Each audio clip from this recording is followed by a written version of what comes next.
Please record for the timings. Them too. So, could maybe someone Google the report by the government that talks about forced conversions? Okay, 1 second. Bob. Hopefully we'll be able to tell you the report so you can go away and read it yourself. However, assuming that we can give you the evidence that it does occur. It has to be sizable. Wait 1 second. Assuming that we can give you the evidence that it does occur, do you agree with me that we should tackle it? Well, of course. Right. I see it as a criminal event. Like stealing, robbing, beating. Right. So now, But not to stand on the mountaintop and talk about it. why shouldn't I, as a Christian, talk about persecution of Christians? And because they're Christians. Right. So They're in jail. The reason, well, there's a lot of Christians in prison actually, because a lot of people become Christian in prison. 14% of the British population, prison population, are Christian. They became Christian, most of them, in prison. It's actually a place in British society where there's actually a Christian revival. They're disproportionately represented. See, the difference between me and you, bro, is I know what I'm talking about.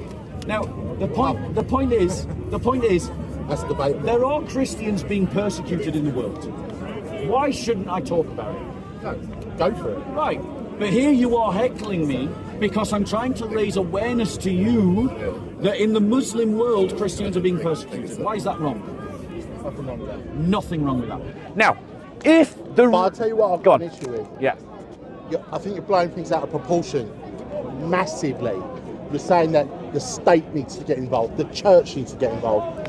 You're talking about minor issues that are taking place halfway around the world. The only way I can see that happening in your way is sending battleships there.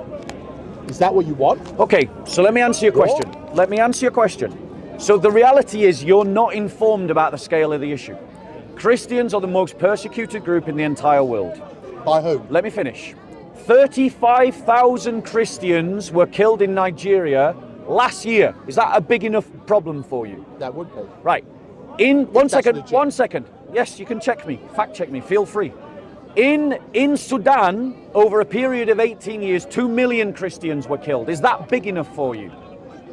Right. Is that big enough for you? Listen, wait. I want you to answer my question. Is that big enough for you me to say we should get involved? That would be. Yeah. Right. You definitely need to address Right. it. Now let me address how we should do that. We should bomb the Fulani, and we should bomb the Janjaweed. We should send military But assistance to persecuted Christians. Why are then countries so destabilised that that's occurring? Yeah, where's the?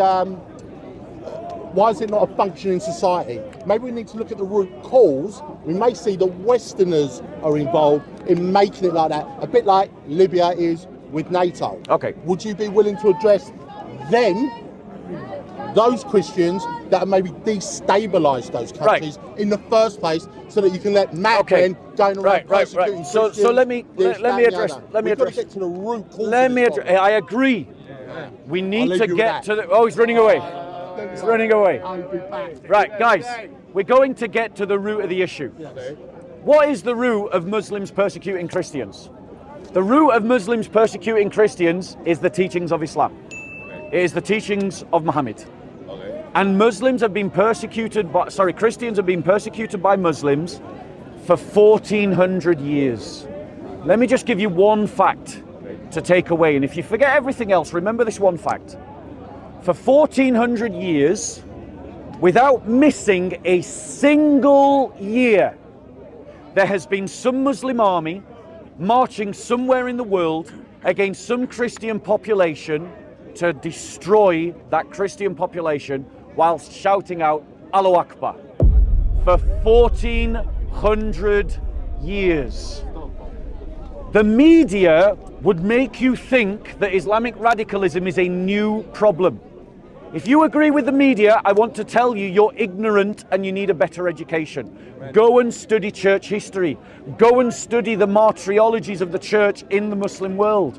And you will see plenty of evidence of Christians being persecuted. The liberals don't want to deal with this problem because our liberal elites are all cowards.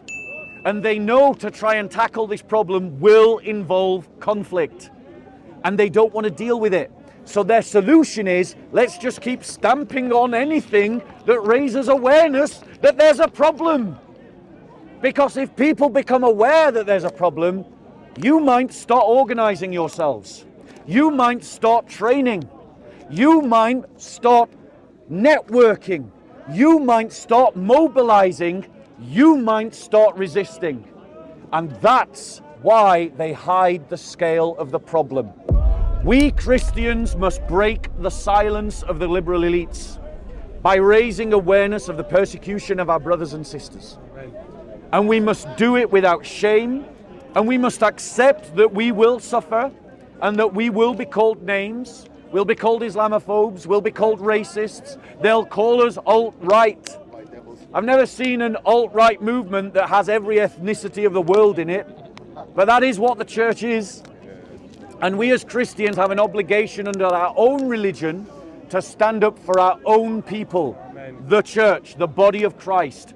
Paul said in his epistle, when one part of the body suffers, all suffer.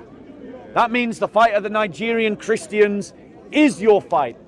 The fight of the Lebanese Christians is your fight. The fight of the Cypriot Christians is your fight. The fight of the Malaysian Christians is your fight. The fight of the Filipino Christians is your fight. It isn't something that is happening over there to a stranger. It is something that is happening to our own family, to our own church, to our own body. And we must feel it like we feel a cut upon our own arm. And we must protect it like we would protect a cut on our own arm. So at this point, ladies and gentlemen, I'm going to take any question about any aspect of Christianity, its history, its culture, its religion, its doctrine, or what I've just talked about.